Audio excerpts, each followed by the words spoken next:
Welcome to Northwynd 2, Episode 2. In this episode, I'm going to be doing Durk's Got a Secret.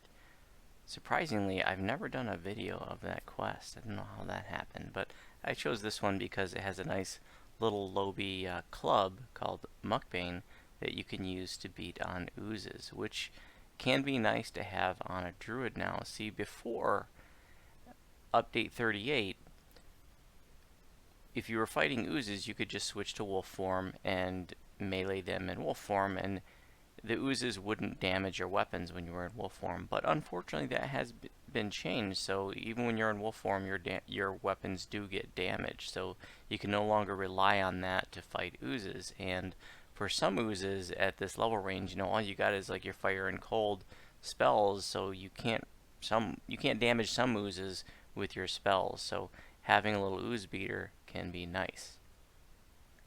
But I'm starting the video here in House C because I wanted to show you, in case you were new, that you can convert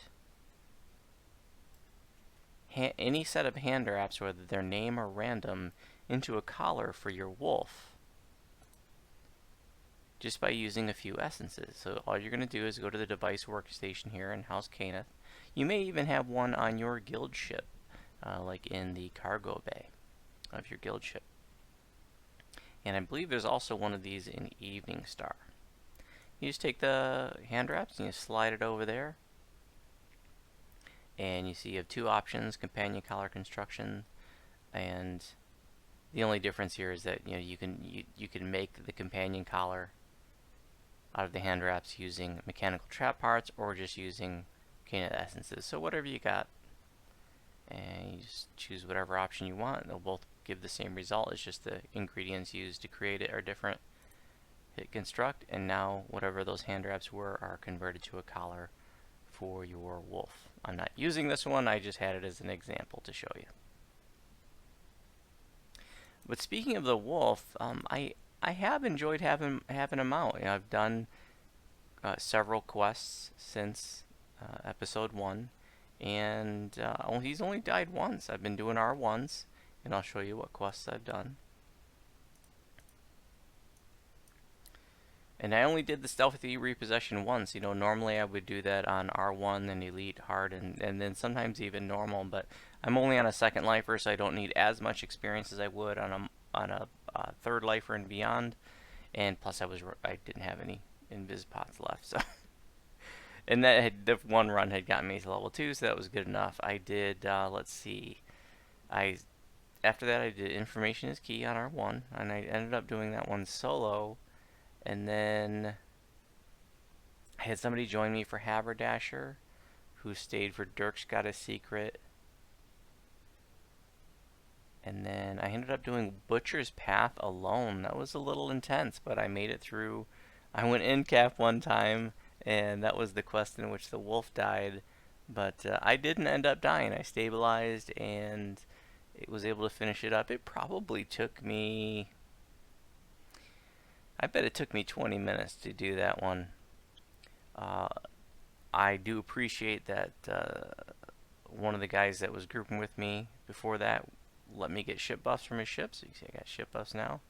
Unfortunately, the cargo buffs have worn off. So the old school ones that only last an hour, that you also lose when you die, like those are gone. And so, but those are really nice for low B quests because those 30 resistance shrines are really huge. They can really help mitigate, like these crazy lightning bolts that these kobold casters are throwing at this level range, for example. So having 30 resist at level 1 and low B levels is really awesome. So if you have access to those old school ship buffs, I highly recommend at least getting the resists, and I like to use those old school ones right up until about level 15, and then I just stick to the new ones after that, just because I'm lazy, and the benefit that they provide isn't as much as meaningful as in low B levels.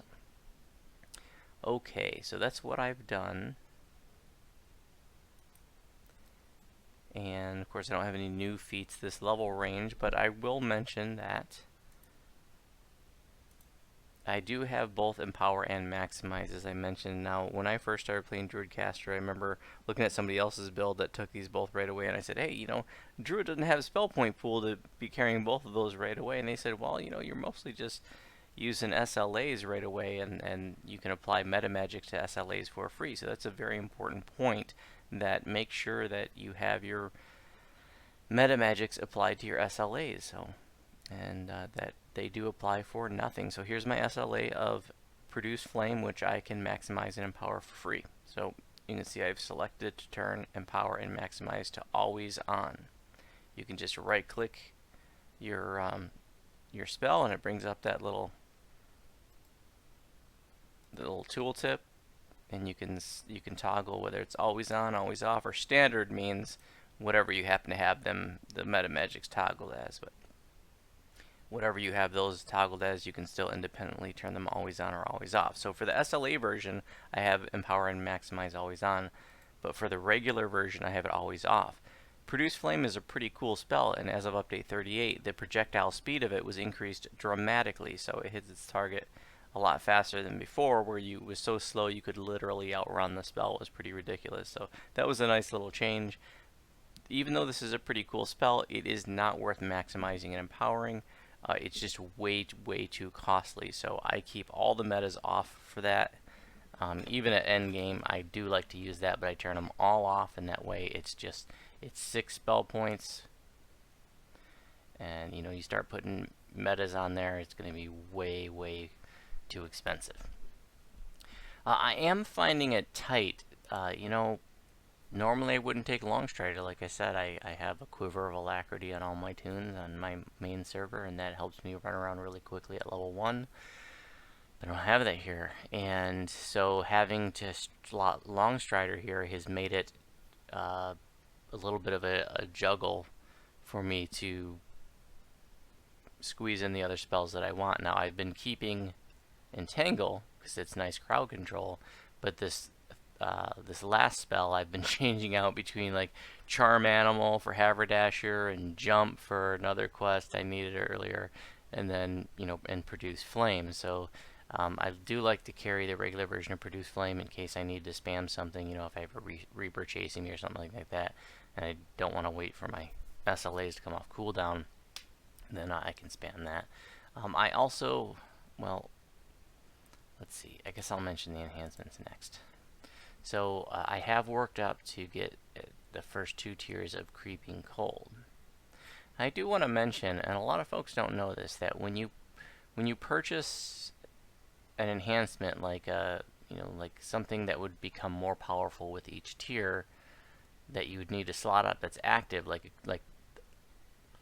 an SLA, which I have up to tier 2. When I get the tier 3 version of it, I'll need to overwrite it in my hotbar. If I don't do that, if I just purchase the tier 3 and leave it like it is, then it's still casting the tier 2 version. Make sure you overwrite that so you are casting the most powerful version. I guess that's probably a little bit of a bug, or maybe poor coding. In any event, you just want to make sure you overwrite it in your hotbar so you're not casting a lower tier version of it. So this is what my enhancements look like so far. And I really forgot to make sure that I have Child of Summer going. So this is something else that was changed. And before you had that quirky, the seasonal change every 5 minutes. It would alternate between winter and summer. Well, now your winter and summer are stances, and you choose which one you want to be in all the time. So I should have had that slotted up right away, and just was an oversight on my part. So you want to drag that into your hotbar and activate that. As I said, that is a stance that gets more powerful with every core, these down here, that you take. So for the Creeping Cold, I also have my metas set. Oh, I didn't set those yet. I want to have those set to always on, because those maximize and empower for free. And then I also picked up Wax and Wane. Gives me 2% critical chance with spells associated with my current season. So my current season, I just activated it, is summer. So that means I get +2 critical chance with Firelight, Positive Force, and Sonic. You can see it lists them down there. will be running in winter season later this life, but for starters, I will be working in summer season. Okay, that's all I'm going to say about enhancements.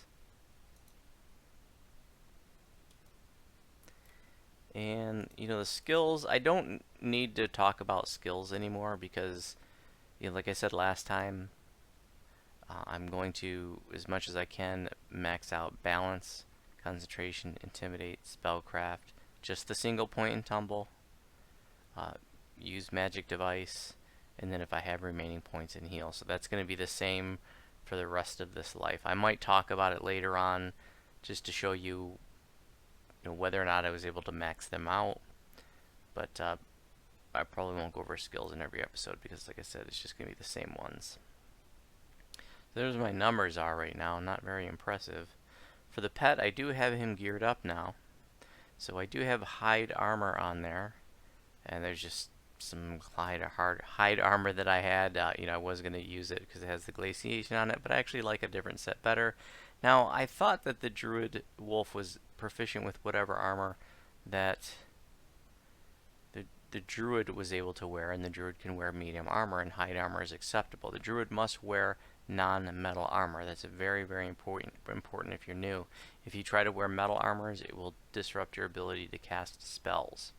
So you gotta wear non-metal, so like leather, hide, dragon scale.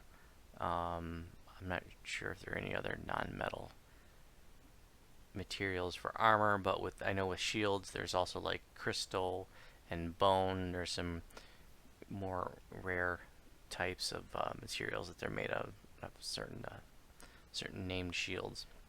In any event, I'm getting the little exclamation point there, which means non-proficiency, so I'll have to look into that. And then I have a little collar here with electrifying 1 and double strike. And yeah, so keeping the wolf out for now on the enhancement side, I picked up Cunning Wolf, and as opposed to Alpha Wolf creates extra threat and causes your wolf to get more aggro. And I highly advise that you stay away from any kinds of gear or enhancements that cause your wolf to grab aggro. I know it sort of be nice to maybe have your wolf out there tanking stuff for you while you're slinging spells from behind, but in DDO that's not very realistic. You might be able to get away with that like in really like normal or hard questing, but in elite questing, unless you're really building towards that, probably not, and definitely not in Reaper mode. So I stay away from anything that gives my wolf extra aggro, so I like to go with Cunning Wolf that decreases the wolf aggro. Got some bonuses to save versus traps here, and then striding to make them a little bit faster. So let's take a look at the gear. Alright, so I'm still using the Necklace of Contemplation, and here's an interesting piece of loot that was, well, this is a revamp. So maybe it was a couple updates ago, the loot from the Sharn Syndicate chain was updated, and the runic trinket comes from the end reward for the quest Repossession. Not Stealthy Repossession that I did in episode 1. There's a quest called Repossession that's part of the Sharn Syndicate chain in the market, and you can get this on the end reward, and it's a fairly common appearance on the end reward list. If you were to do that quest 4 or 5 times, you might see it. You might need to do it a few more than that. But it's got Wizardry 60, Spell Focus Mastery +1, and Insightful Potency 14. A very, very cool Lobby trinket for just about any caster. So I was happy to get that. For the rest of the gear, it's just stuff that, here I got Wisdom +1. The Spell Focus Mastery is redundant from the trinket. This is just stuff that I found cheap on the auction house and in the pawn shop. So just trying to find something to use. I'm really just using what I can find and scrounge, and I didn't have a lot of Lobby gear left over from my last life. I'd gotten rid of most of that stuff at the time. I didn't know if I would ever revisit that tune. Here I am. Again, just something that I can use. Certainly not what I'd like to have, but it's what I have available to me. So just use magic device and spot. Okay, sure, that's better than nothing. Here I have electrical absorption 10% and healing amplification 2. I actually like this. I actually craft armor with electrical absorption on it on my home server, because when you're Reaper questing in lobby quests, and like I said, you get those kobold casters throwing lightning bolts at you, those are pretty scary. So being able to mitigate some electrical damage in Reaper mode is pretty helpful. Plus you got some champions that are throwing dots at you too, so electric dots, so it can mitigate some of that. Bracers, spell save +1, dodge 1, sure, why not? That's decent for a level 2. Here it was a ring to have a ring. It's got electric resistance 4. I literally couldn't find anything better than that. Feather falling on the boots, so that's definitely nice to have. Glaciation 33, spell lore 1% there. Fire absorption, like same as the electric absorption. You know, it's nice to have some damage mitigation. False life 4 doesn't stack with the necklace. Con 2, stunning is meaningless to me, but Constitution 2 on the belt. And then just something I pulled out of the pawn shop. It's got +3 to spellcraft and +1 to save versus enchantments.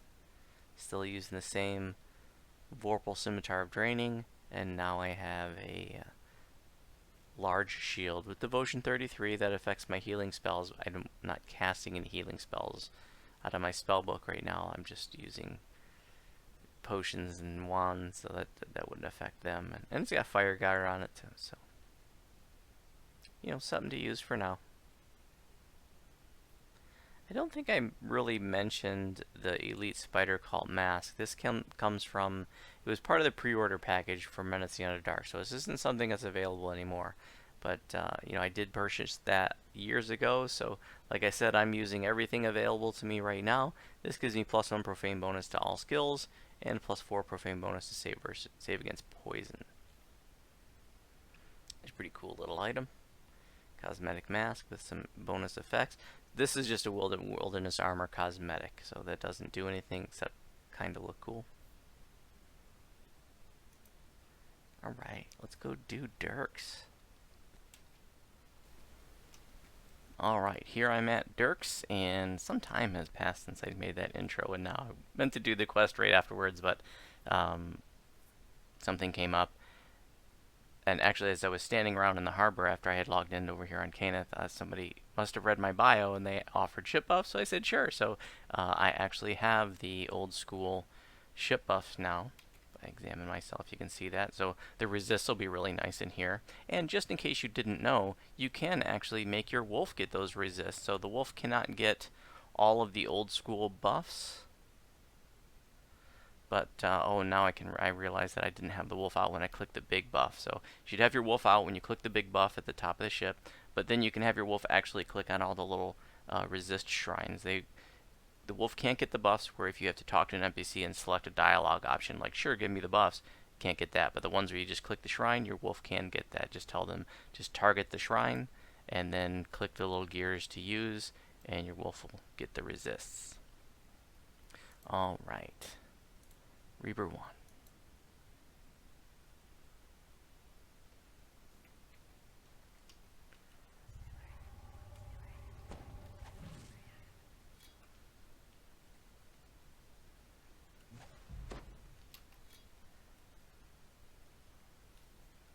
You go pot. Yes, thank you. And I don't want my wolf to go crazy. He's been doing better so far than I thought on these R1s, but I'm not going to put him on aggressive. I'm just going to have him set to protect me. And hopefully he'll be of some help. Oh, and I also want to bring out a summon wolf. Those are really nice to grab aggro and take some hits that I'd rather not take myself.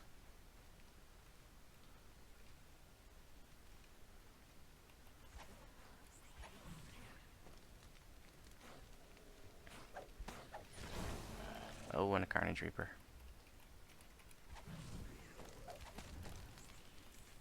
Oh god.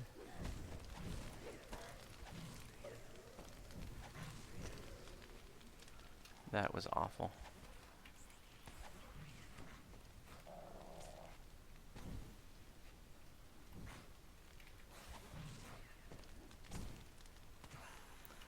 was scary. Now I gotta pull out another wolf. If he's dead, that means he took hits that I didn't want to take myself. That's a good thing.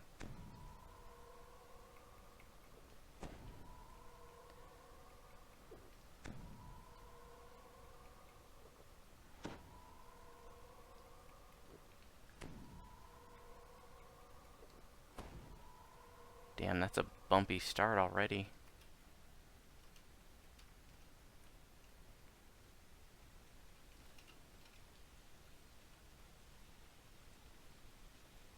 Go get him, Mirage.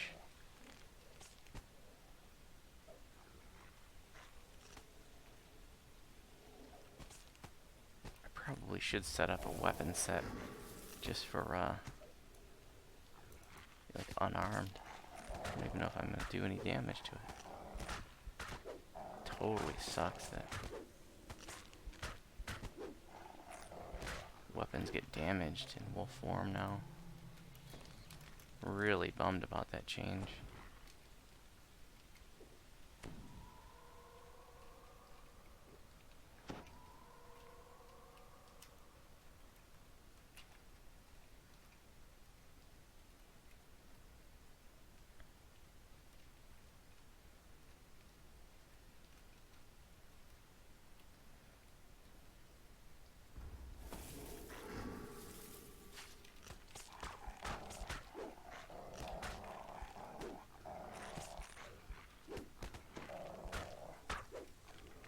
It used to be so nice to just switch to wolf form and just not worry about your weapons breaking.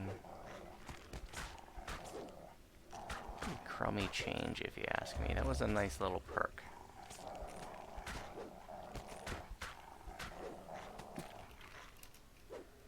I certainly think druids could use a little more perk.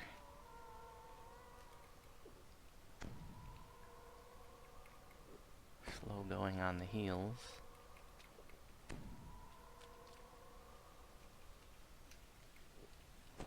Oh no, more oozes.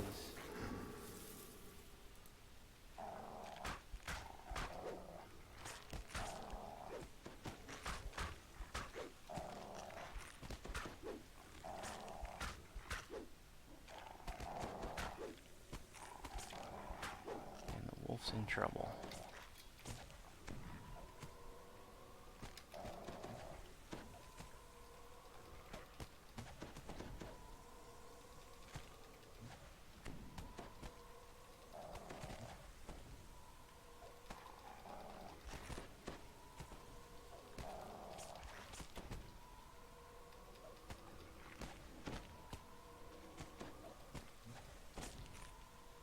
That was close.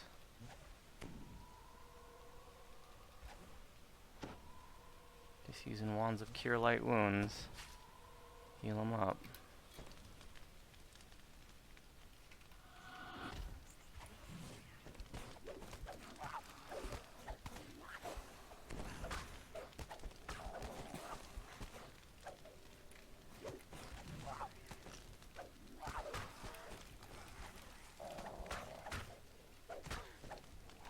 Throw my little weeds down, slows them down a bit. Slows them down significantly, actually. Love that spell. I've come to love it in Lobby heroic questing. You know, like I said, it was a spell I never bothered with before. It just didn't seem necessary, but I definitely like a little Lobby crowd control now.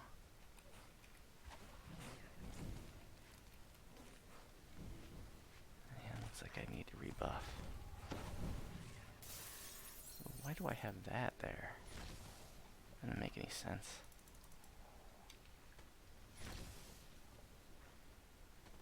Weird.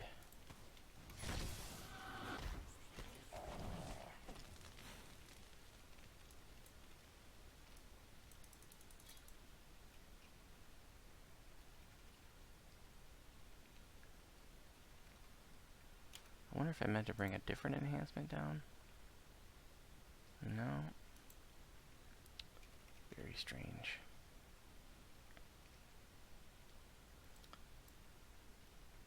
Such low UMD that it's hard for me to get the shield wand going. Oh, 40%'s not bad. I'm surprised I'm failing this much. 40%. There we go. It's definitely worth being patient because you get jacked by magic missiles. It's going to be really painful.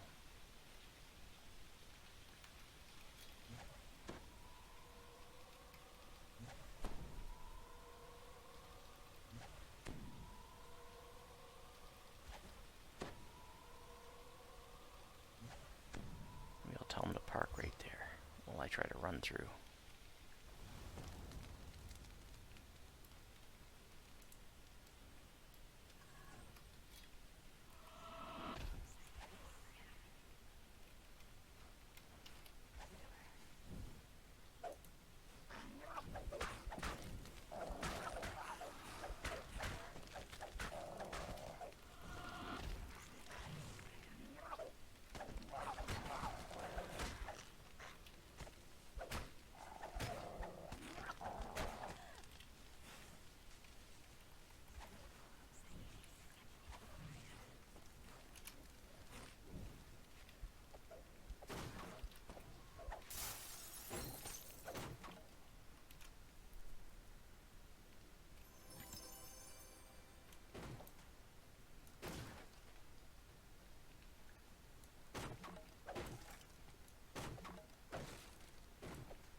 A multi-lifer would be able to run through this quest in R1 in like a minute or two.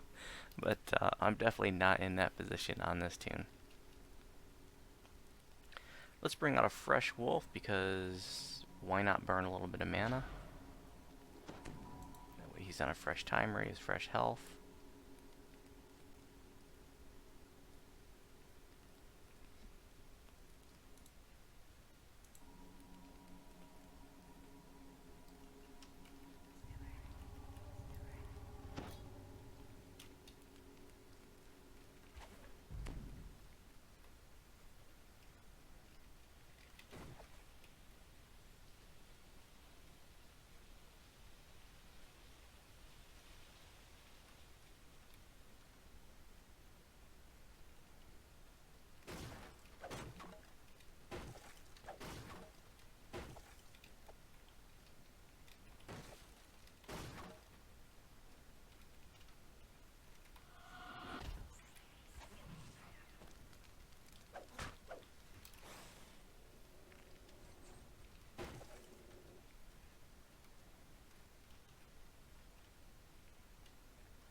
Those little fire bombs that they throw will clear away the weeds from the entangle, so that's kind of a bummer. You know, if you got somebody else in your party that's throwing like fireballs or something, or a fire-based rune arm,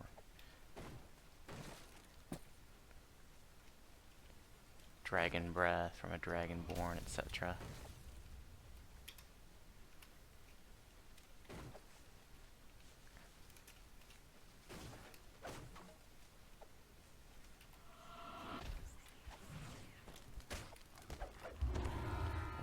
All for the quest. This is actually the second time I run it, so you're not seeing the full amount of XP I would have normally gotten.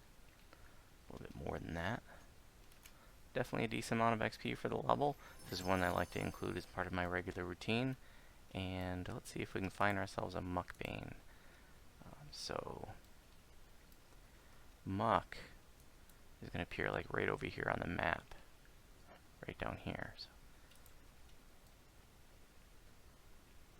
let's head over there and oops. Let's head over there.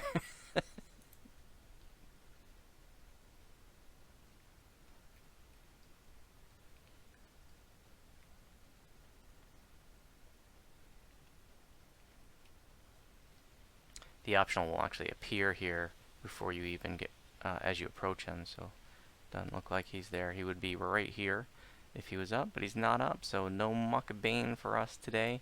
Maybe I'll look for a cheap one in the auction house. Thanks for watching. As always, if you have any questions about my videos, you can respond on YouTube. And if you have any questions about my build, you can respond to my build post in the Druid forum.